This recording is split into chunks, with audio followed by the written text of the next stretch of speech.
When I came aboard the film, one of the biggest things that I wanted to do was make sure that we were able to tell this story authentically. So step one was actually finding as many Corsairs and Bearcats as we could.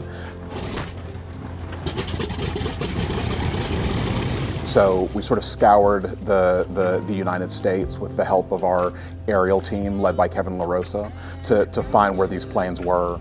And we brought them all together, got them painted for VF-32, and we knew now that we had a chunk of the squadron that we could actually shoot in camera for real, which was very exciting. And then there were a lot of other smaller elements where, you know, none of these Essex-class carriers are obviously still operational. So what we actually did was we one-for-one replicated the tower and built that on an airfield in Statesboro, Georgia. That way, we had this real location that was really affected by weather and light. We could park real Corsairs in front of it, and it really gave you the experience of being on the ship, even though we were miles off into the woods.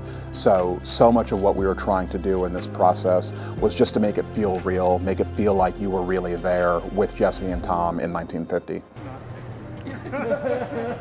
This film has to be seen in the theater because if you look at the canvas that we painted with in this movie, it's all on these giant IMAX formats. We have Eric Messerschmidt, who's Academy Award winning DP, with J.D. Dillard, who have these giant panoramas of things happening in the frame. When you really watch this movie, there's so much going on in addition to the emotional story. All the nuance there. You have these epic set pieces. We're pulling warbirds from around the world that have never been seen on film.